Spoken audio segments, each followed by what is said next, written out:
NSTV ముందుగా వార్తల్లోని ముఖ్యాంశాలు. కరీంనగర్ జిల్లాలో కార్పొరేట్ ఆసుపత్రుల మరో కుంభకోణం బయటపడింది. జిల్లా కేంద్రంలోని సుభాష్ నగర్ లో నివాసం ఉండే కల్లపల్లి సునీతకు ఫిబ్రవరి 10వ తేదీన రోడ్డు ప్రమాదం జరిగి ప్రభుత్వ ఆసుపత్రికి సమీపంలో గల కెల్విన్ ఆసుపత్రికి తీసుకువెళ్లగా ఎక్స్రే తీసి కాలు ఫ్రాక్చర్ అయిందని పిఓపి వేసి ఇంటికి పంపడం జరిగింది. ఈ క్రమంలో వీరికి ఎమ్మెల్సీ సర్టిఫికేట్ కావాలని ఏప్రిల్ 17వ తేదీన కెల్విన్ హాస్పిటల్ వారిని సంప్రదించడం జరిగింది. ఇందుకు గాను హాస్పిటల్ వారు బాధితుల వద్ద 4,000 రూపాయలు వసూలు చేసినట్లు తెలిపారు. ఇటీ విషయంపై ఎన్ఎస్టీవీ ప్రతినిధులు డిఎం&హెచ్ఓ డాక్టర్ వెంకటరమణ మరియు ఐఎంఏ ప్రెసిడెంట్ డాక్టర్ నరేష్ లను సంప్రదించి వివరణ కోరగా వారు స్పందిస్తూ ఎమ్మెల్సీ సర్టిఫికేట్ విషయంలో ఫీజు తీసుకోవడం అనేది నిబంధనకు పూర్తిగా విరుద్ధమని, ఇలా చేస్తే ఆసుపత్రుల మీద తప్పకుండా చర్యలు తీసుకుంటామని తెలిపారు. ఇట్టి విషయంపై కెల్విన్ హాస్పిటల్ మేనేజ్మెంట్ వివరణ కోరగా వారు మాట్లాడుతూ, మేము ఎమ్మెల్సీ ఎక్కడా మెన్షన్ చేయలేదని, ప్రొసీజర్ ఉంటుంది, ఖర్చులుంటాయి కనుక మినిమం మెయింటెనెన్స్ ఛార్జ్ 4,000 రూపాయలు ఛార్జ్ చేశామని తెలిపారు. బాధితులు మాట్లాడుతూ, ఇట్టి విషయంపై సమగ్ర విచారణ జరిపి నిబంధనలకు విరుద్ధంగా వ్యవహరిస్తున్న కార్పొరేట్ ఆసుపత్రుల మీద అధికారులు చర్యలు తీసుకోవాలని, తమకు న్యాయం చేయాలని వేడుకుంటున్నారు. నా పేరు కల్లపల్లి సునీత. శివాజీ నగర్, సుభాష్ నగర్లో ఉంటాం మేము. నేను ప్రైవేట్గా జాబ్ చేస్తాను. జాబ్కు వెళ్ళేటప్పుడు దారిలో బీ పార్క్ దగ్గర నేను స్కూటీ మీద వెళ్తున్నాను. నేను రేకుర్తిలో వర్క్ చేస్తాను. సో నేను వెహికల్ దీని మీద వెళ్తున్నా, 2 వీలర్ మీద వెళ్తున్నా. వెళ్ళేటప్పుడు బీ పార్క్ ముందు జగిత్యాల రూట్లో వచ్చిన కార్ టర్న్ అవుతుంది. రోడ్ క్రాస్ అవ్వడం వల్ల నేను అది మధ్యలో డివైడర్ మధ్యలో ఉంది. నేను వెళ్తుంటే వచ్చి నా బండికి గుద్దడం వల్ల టైర్ నాకు పాదం మీదకి ఎక్కి నా పాదం ఫ్రాక్చర్ అయిపోయింది. ఫుట్ లెఫ్ట్ లెగ్ ఫ్రాక్చర్ అయింది. ఫ్రాక్చర్ అవడంతో ఇంకా మా బ్రదర్ వచ్చిండు, మా తమ్ముడు వచ్చాక వాళ్ళు హాస్పిటల్ తీసుకెళ్ళాలి అంటే వాళ్ళకి తెలిసిన హాస్పిటల్ కెల్విన్ హాస్పిటల్ తీసుకెళ్ళి అప్పటి మందం ట్రీట్మెంట్ చేయించారు. సిమెంట్ పట్టి కట్టించారు. ఫ్రాక్చర్ అయిందని చెప్పి డాక్టర్ కూడా ఎక్స్రే తీసి ఫ్రాక్చర్ అయినాక ఇంకా వాళ్ళు సిమెంట్ పట్టి వేయించి వెళ్ళొచ్చు, లోకలే కదా వెళ్ళండి అన్నారు. ఇంకా మళ్ళీ నాకు ఆ ట్రీట్మెంట్తో కరెక్ట్ కాలేదు, నొప్పి తగ్గలేదు. ఇంకా ఇబ్బందిగా ఉంటే మళ్ళీ నేను బయట వెళ్ళబోతారం పోయి ట్రీట్ చేయించుకున్నాను. ఆయుర్వేదిక్ మందు అది తీసుకోవడం జరిగింది. వేరే హాస్పిటల్లో కూడా ట్రీట్మెంట్ తీసుకున్నాను. ఇప్పటికీ కూడా నాకు సమస్య ఉంటుంది, కాలు నొప్పి. తర్వాత ఇంకా మళ్ళీ మేము అప్పుడు కేసు వాళ్ళు మళ్ళీ మాట్లాడదామన్నారు. ఆ రోజు హాస్పిటల్లో ట్రీట్మెంట్ చేయించి మళ్ళీ మాట్లాడదాం అన్నారు. కానీ మేము మళ్ళీ ఫోన్ చేస్తే మాకు రెస్పాన్స్ కాలేదు. మాతోనేం కాదు అని చేతులు ఎత్తేసారు. అప్పుడు మేము కొత్తపల్లి పోలీస్ స్టేషన్లో కేసు పెట్టడం జరిగింది. ఇది యాక్సిడెంట్ ఎప్పుడు జరిగిందంటే ఫిబ్రవరి 10వ తేదీన జరిగింది. ఉదయం పూట 9-9:30 మధ్యలో జరిగింది. తర్వాత మేము ట్రీట్మెంట్ అయినాక కొద్ది రోజులకి పోలీస్ స్టేషన్కి వెళ్ళి కేసు పెట్టినాం. కేసు పెడితే పిలిపిస్తున్నాం అన్నారు. ఒకసారి అట్లా పిలిపించారు కానీ పట్టించుకోలేదు. మళ్ళీ సిపి దగ్గరికి వెళ్ళడం జరిగింది. సిపి దగ్గరికి వెళ్ళి లెటర్ రాయించి వచ్చినాక అప్పుడు పిలిపించిండ్రు. పిలిపిస్తే వాళ్ళు ఏమంటారు, మా తప్పేం లేదు అని వాళ్ళు తప్పించుకుంటారు, దేనికి ముందుకు వస్తలేరు. నేనైతే నష్టపోయినాను, చాలా నష్టపోయినా. చేసుకుంటే బ్రతికేదాన్ని. నేను 2 డ్యూటీలు చేసుకొని కూలీగా చేసుకొని బ్రతికేదాన్ని. ఇప్పుడు నేను ఏం పని చేసుకోలేకపోతున్నాను. యాక్సిడెంట్ అయిన నుంచి ఇప్పటి వరకు నాకు పని లేదు, ఏం లేదు. నా జీవన ఉపాధి పోయింది. నాకు కొత్తకు బతకడం కష్టమవుతుంది, మందులు తీసుకోవడానికి కష్టమవుతుంది. పనిల కాడ నా జీతం పోయింది. నెలకు 20-25 వేలు సంపాదించే నా సంపాదన పోయింది. ఇక చూస్తే స్టేషన్కి పోతే స్టేషన్లో వాళ్ళేమో హాస్పిటల్ నుంచి సర్టిఫికేట్ తీసుకురావాలన్నారు. ఆ సర్టిఫికేట్ ఇవ్వడానికి కూడా కెల్విన్ హాస్పిటల్ వాళ్ళు బాగా ఇబ్బంది పెట్టిరు, మాకు ఇవ్వలేరు. మళ్ళీ తర్వాత పోలీసు వాళ్ళు చెప్పినాక పోలీసు వాళ్ళ మాట మీదకి వెళ్ళి మళ్ళీ మా దగ్గర డబ్బులు అడిగిరు. డబ్బులు తీసుకొని మాకు సర్టిఫికేట్ ఇవ్వడం జరిగింది. కేసు ఎఫ్ఐఆర్ అయింది. ఇంకా డబ్బులు 5,000 అడిగిర్రు. మాతో అంత వెళ్ళది, మా పరిస్థితికి ఇది అన్నాక ఇంకా 4,000 తీసుకున్నారు. 4,000 తీసుకొని మీకు మెడికల్ సర్టిఫికేట్ ఇచ్చారా? మెడికల్ మాకేం ఇవ్వలేదు, పోలీసు వాళ్ళకి ఇస్తామన్నారు. పోలీసు వాళ్ళకే ఇవ్వడం జరిగింది. అంటే మీరేం చెప్పలేదా మరి దీనికి పైసలు ఇవ్వడం డబ్బులు కట్టడం ఏమి ఉండదు కదా సార్ ఇది అని చెప్పేసి మీరేం అడగలేదు కావచ్చు. అడిగితే మీకు విషయంలో సార్ రావాల్సి వస్తుంది, కోర్టుకు రావాల్సి వస్తుంది, కాబట్టి ఛార్జెస్ పడితే ఇవ్వాలి అన్నారు. నిరుపేదలకు ఇందిరమ్మ ఇండ్లు మంజూరు చేయడం జరుగుతున్నదని రాష్ట్ర ప్రభుత్వ ఎస్సీ, ఎస్టీ, ఓబీసీ, మైనారిటీ సంక్షేమ శాఖల సలహాదారు మొహమ్మద్ అలీ షబీర్ అన్నారు. కామారెడ్డి మండలం చిన్నమల్లారెడ్డి గ్రామంలో లబ్ధిదారులకు ఇందిరమ్మ ఇండ్ల మార్క్వట్ భూమి పూజ చేశారు. ఈ సందర్భంగా ఆయన మాట్లాడుతూ అధికారంలోకి రాకముందు ప్రస్తుత ముఖ్యమంత్రి అప్పటి కాంగ్రెస్ పార్టీ అధ్యక్షులు రేవంత్ రెడ్డి కామారెడ్డి నుండి రాజంపేట వరకు 18 మార్చ్ 2023న పాదయాత్ర చేసిన సమయంలో నిరుపేదలైన ఇల్లు కూలిపోయిన చిట్యాల రాజమణి, బిక్కునూరి లక్ష్మీలకు ఇల్లు కట్టిస్తామని ఇచ్చిన మాట ప్రకారం ప్రభుత్వం ఏర్పడిన పిమ్మట 28 జనవరి 2025న స్పెషల్ కేసు కింద ఇండ్లు మంజూరు చేయడం జరిగిందని తెలిపారు.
మీకు తెలుసు కాంగ్రెస్ పార్టీ అధికారంలో రాకముందు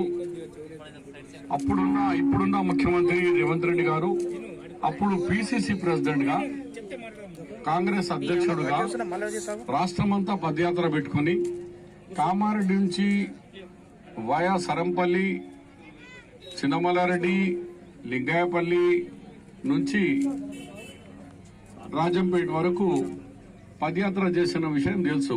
అది డేటెడ్ 18th మార్చ్ 2023. అంటే ఎలక్షన్ కంటే 5-6 నెలల ముందు ఆయన ఈ ప్రాంతానికి పదయాత్ర చేసినప్పుడు ఈ రోడ్డు మీద చిన్నమల్లారెడ్డిలో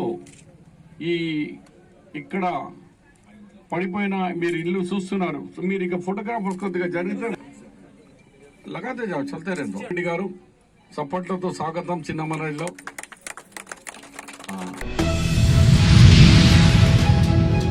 జగిత్యాల జిల్లా మెట్పల్లిలో ఈరోజు మెట్పల్లి బిస్మిల్లా మస్జిద్లో Telangana minorities residential school and college ఆధ్వర్యంలో అడ్మిషన్ల కోసం ప్రత్యేక క్యాంపెయిన్ నిర్వహించారు. ఈ కార్యక్రమం ప్రిన్సిపల్ తిరుపతి గారి ఆదేశాల మేరకు ఈ క్యాంపెయిన్ చేయడం జరుగుతుంది అన్నారు. ఈ సందర్భంగా మాట్లాడిన ప్రతినిధులు మా విద్యా సంస్థలో 10th క్లాస్లో మంచి మార్కులు సాధించిన విద్యార్థులు ఇంటర్లోనూ ఉత్తమ ఫలితాలను సాధిస్తున్నారన్నారు. తెలంగాణ మైనారిటీ రెసిడెన్షియల్ స్కూల్ మరియు కాలేజ్ మెట్పల్లి దాని తరపున ఈరోజు మా స్టాఫ్ అందరం కూడా బిస్మిల్లా మసీద్కి రావడం జరిగింది. సో మన స్కూల్లో మంచి రిజల్ట్ రావడం జరిగింది. 10th కూడా 548 మార్క్స్ రావడం జరిగింది. ఇంటర్మీడియట్లో 1000కి గాను 979 మార్కులు మంచి రిజల్ట్స్ రావడం జరిగింది. ప్రతి సంవత్సరం కూడా 100% ఫలితాలు సాధిస్తున్న మన మెట్పల్లి విద్యా సంస్థ. కావున మైనారిటీ పేరెంట్స్ అందరూ కూడా ఇటు సదవకాశాన్ని వినియోగించుకొని విద్యార్థులందరినీ కూడా పాఠశాలలో చేర్పించాలి. नाज़रीन, आपका तहे दिल से खुश आमदीद है। आज हम आपको लिए चलते हैं उस रूहानी महफिल में जहां अकीदत, अदब और मोहब्बत का समुद्र लहराता नजर आया। दरगाहे हजरत ला इलाहा शाह महबूब कादरी रहमतुल्लाह अलैह के सालाना उर्से शरीफ की पुरनूर झलकियों के साथ यह वही मुकद्दस जगह है जहां हर दिल सुकून पाता है, हर रूह को करार मिलता है और जहां अल्लाह के नेक बंदों की बारगाह में सर झुकाकर दुआएं कबूल होती है। इस पाक मौके पर हम दिल की गहराइयों से शुक्रगुजार हैं बीआरएस के senior minority leader Mohammad Akhtar साहब के, जिनकी निगरानी और रहनुमाई में ये पूरा प्रोग्राम बहुत ही शानदार और सफलतापूर्वक अंजाम को पहुंचा। हमारी महफिल की रौनक और इज्जत उस वक्त कई गुना बढ़ गई जब हमारे बीच तशरीफ लाए सम्माननीय अलहाज मोहम्मद महमूद अली साहब, पूर्व गृह मंत्री तेलंगाना, साथ ही विधायक प्रत्याशी निवेदिता साइना जी की मौजूदगी ने भी इस मुबारक मौके को खास बना दिया। हम तहे दिल से शुक्रिया अदा करते हैं एसीपी नॉर्थ जोन कारखाना पुलिस इंस्पेक्टर और तमाम पुलिस स्टाफ का, जिनकी मौजूदगी और ताउन से यह प्रोग्राम पुरसुकून और महफूज बना। और सबसे आखिरी में हम मोहम्मद अख्तर और बीआरएस के तमाम सीनियर लीडर्स की मौजूदगी, उनके प्यार और बेहतरीन ताउन के लिए भी दिल की गहराइयों से आभार पेश करते हैं।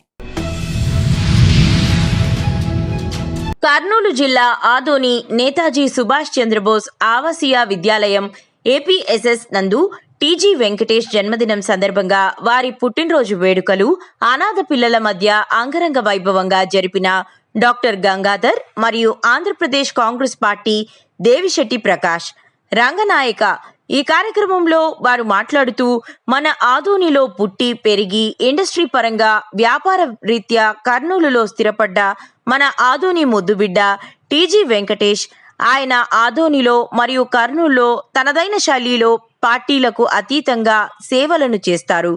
ఎవరైనా కర్నూలులో, హైదరాబాద్లో ఏదైనా పని మీద వెళితే వాళ్లకు భోజనం చేయిస్తారు. అంత మానవ దృక్పథం కలిగిన వారు కర్నూలులో ఎన్నో సేవలు అందించారు అన్నారు.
రండి.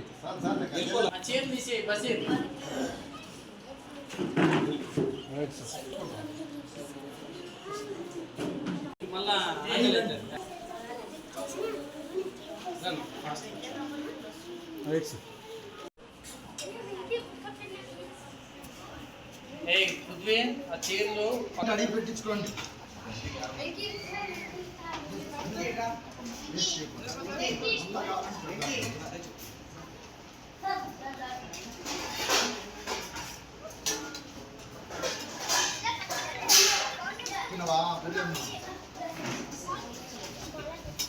మళ్ళీ పెట్టించుకోండి, అందరికీ ఉంది. బ్రహ్మాజ్ఞౌ బ్రహ్మణారుతం లేట్ అయిపోయింది. ప్లేట్లు అక్కడ డైరెక్ట్ తినండి. టీజీ వెంకటేష్ గారి జన్మదిన శుభ సందర్భంగా ఈ పాఠశాలలో విద్యార్థులకు మేము సేవ చేయడానికి అవకాశం ఇచ్చిన వెంకటరావు సార్ గారికి, జయశ్రీ ప్రకాష్ గారికి కృతజ్ఞత, వార్డెన్ వర్మ సార్ గారికి కృతజ్ఞత తెలియజేస్తూ పిల్లలకు అంతా మాకు అవకాశం ఇచ్చినందుకు కృతజ్ఞతలు. టీజీ వెంకటేష్ అన్న గారికి నాకు ఈ అవకాశం సెలబ్రేట్. కర్నూలు జిల్లా Adoni 1 town inspector K Sriram మరియు వారి సిబ్బంది గత 10 రోజులుగా ఆదోని టౌన్లోని రణమండల కొండపై భాగంలో గల సముద్రపు కుంట ప్రాంతంలో ఇస్వి గ్రామముకు వెళ్ళు దారిలో తాయమబైలు ప్రాంతంలో రణమండల కొండ వెనుక భాగంలో గల సింగరాజు మల్లకొండ ప్రాంతంలో ప్రతిదినము ఉదయం 5 గంటల నుంచి ఏకధాటిగా దాడులు నిర్వహించి అక్రమంగా నాటుసారాయి తయారు చేస్తున్న 9 మంది ముద్దాయిలను అరెస్టు చేసి వారి నుంచి 80 లీటర్ల నాటుసారాయిని స్వాధీనంలోనికి తీసుకోవడమే కాకుండా దాదాపు 30 ప్లాస్టిక్ మరియు ఇనుప డ్రమ్ములలో గల సుమారు 6,000 లీటర్ల బెల్లపు ఊటను పారబోసి డ్రమ్ములను మరియు బట్టీలను ధ్వంసం చేసి కేసులు నమోదు చేయడమైనది. అరెస్టు కాపాడిన ముద్దాయిలను రిమాండ్కు పంపడం జరుగుతుంది.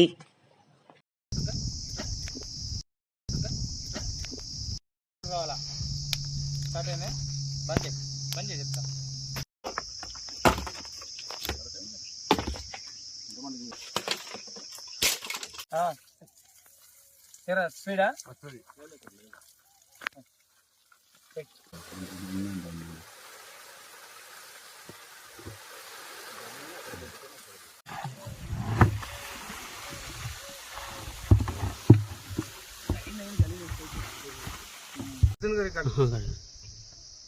మీ కాళ్ళ మీద పడకుండా వేరు.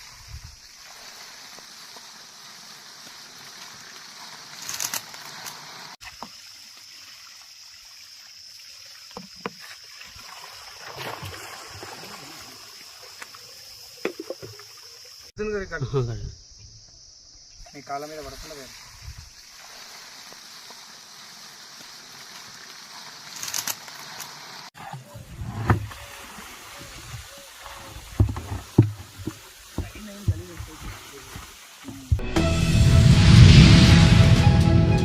కామారెడ్డి పట్టణ కేంద్రంలోని మున్సిపల్ ఆఫీస్ ఆవరణలో మున్సిపల్ కార్మికుల 2 నెలల నుంచి జీతాలు రాకపోవడం వలన ఈ రోజు దాదాపు మున్సిపల్ కార్మికులు విధులు బహిష్కరించి పెద్ద ఎత్తున ధర్నా నిర్వహించడం జరిగింది. మున్సిపల్ కమిషనర్ అందుబాటులో లేనందువలన మున్సిపల్ ఆఫీస్ మేనేజర్ గోపాల్ కి వేతనాలు ఇవ్వాలని వినతి పత్రం ఇవ్వడం జరిగింది. మున్సిపల్ కమిషనర్ 20 తేదీలోగా అకౌంట్లో వేస్తానని హామీ ఇవ్వడం జరిగింది.